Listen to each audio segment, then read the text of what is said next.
इज्जत का पासबां है मोहम्मद अली जिन्ना। आप आजाद हैं, आजाद रहें। आप लोग इस मुल्क पाकिस्तान में अपनी अपनी इबादतगाहों, मस्जिदों या मंदिरों में जाने के लिए आपका मजहब क्या है, जात क्या है, कौम क्या है, इसका हुकूमत के मामलात से कोई ताल्लुक नहीं।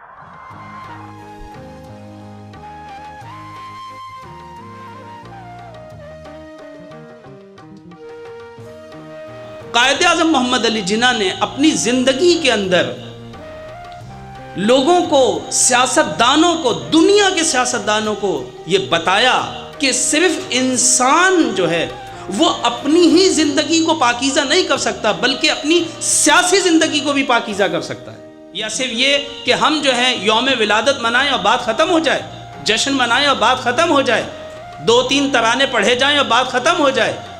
किसी भी शख्सियत को जिंदा रखने का फ़लसफ़ा दर हकीकत उसके उसूल तर्ज़ ज़िंदगी को बाकी रखना है, उसके तर्ज़ ज़िंदगी को बाकी रखना है। उसकी आज हम अपनी तरक्की किस चीज़ में देखते हैं? मग़रिब के तर्ज़ पे अपनी ज़िंदगी गुजारने को समझते हैं, जबकि बाबा कौम ने जो खिताब किया उसमें वाज़ेह तौर पे आपने ये बयान किया कि मग़रिब ज़मीन के पास इस्लामी या गैर इस्लामी जितने भी मुआशरती निज़ाम हैं उनको मग़रिब ज़मीन कभी भी तरक्की की राह पे ले जा ही नहीं सकती। उनके पास वो निज़ाम नहीं है, इंसानियत तरक्की नहीं कर सकती अगर मग़रिब ज़मीन के तर्ज़ पे ज़िंदगी गुजारी जाए। उसके पास कोई मईशत निज़ाम नहीं है, वहाँ तबक़ाती निज़ाम मौजूद है, वहाँ गरीब और अमीर एक से नहीं है। लेकिन पैगंबर ने जिस तरह से निज़ाम बनाया था, क्या वो तबक़ाती निज़ाम था कि एक तबका जो है वो हुकूमत करे और बाकी तबके जो है ग़ुलामी करें?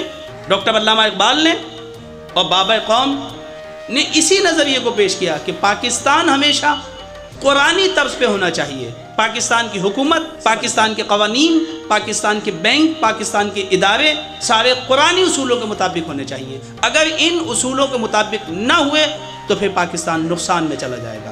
कायदे आज़म का पाकिस्तान रोडों पर लोगों को अजियतें देने से, लोगों को तंग करने से, नाच गाना करने से, म्यूज़िक और मौसीकी की महफिलें लगाने से रोशन पाकिस्तान नहीं बनता।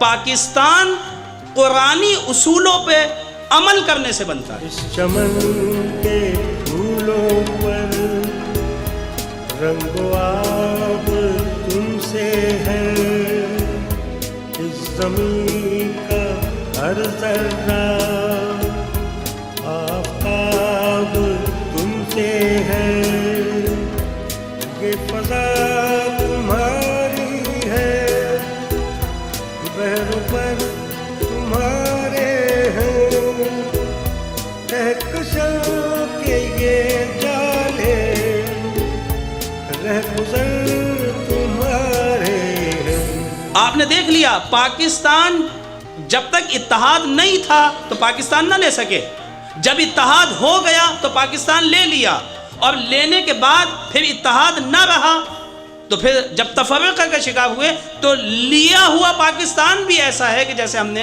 पाकिस्तान नहीं लिया। जब इंसान खुद अपने आप में मस्त हो जाए तो फिर तमद्दुन इस्लाम के बारे में कौन सोचेगा, तहजीब इस्लाम के बारे में कौन सोचेगा, फिर आईने पाकिस्तान और आईने इस्लाम के बारे में कौन सोचेगा। और ये दुश्मन की साजिश थी। जिन उसूलों के तहत बाबा कौम ने ज़िंदगी गुजारी, अगर हम उन उसूलों को ज़िंदा करने में कामयाब हो गए तो हम रोशन पाकिस्तान और कायदे आज़म का पाकिस्तान ले सकते हैं। आपका ये जुमला मशहूर है, काम काम और काम। ऐसे लीडर कम लोगों को मिलते हैं, कम उम्मतों के पास ऐसे लीडर हैं। खुदा ने हमें ऐसा लीडर दिया था, हमें इस्तेफादा करना चाहिए था। उसकी ज़िंदगी को सिलेबस के तौर पे पढ़ाने की ज़रूरत थी। अल्लामा इकबाल की ज़िंदगी को सिलेबस के तौर पे पढ़ाने की ज़रूरत है, उस पर काम करने की ज़रूरत है, रिसर्च करने की ज़रूरत है, उनको आइन में लाने की ज़रूरत थी। کرتے ہیں، عاشق تھے کہ کاش مسلمانوں کے لیے ایک پاکستان جیسی سرزمین مل جائے۔ وہ انسان، وہ عظیم الشان لیڈر جب سارے دن کا تھکا ہوا رات کو گھر پلٹتا تھا تو پھر خدا کے سامنے سجدے میں رکھ کے نماز شب ادا کرتا تھا۔ انہوں نے مسلمانوں کے لیے اپنی دولت لٹائی اور پھر اپنی جیب سے 1 روپیہ 1.5 روپیہ بھی خرچ نہیں کرتے تھے اپنے اوپر، اور کہتے تھے نہیں، اب کیونکہ میں گورنر آف پاکستان ہوں، میں پاکستان کا حاکم بنا کے مجھے پیش کیا گیا، لہٰذا میں یہ کام نہیں کر سکتا، کیونکہ عوام کے لیے میں نمونہ عمل ہوں، میں پاکستان سے لے نہیں سکتا۔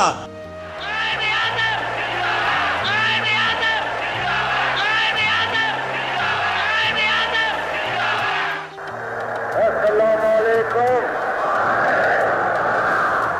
بھائیو اور بہنوں، پاکستان حاصل کرنے کے لیے ہم نے بہت قربانی کی ہے، مگر ہمیں پاکستان کو قائم رکھنے کے لیے ابھی اور قربانی کرنا ہوگی۔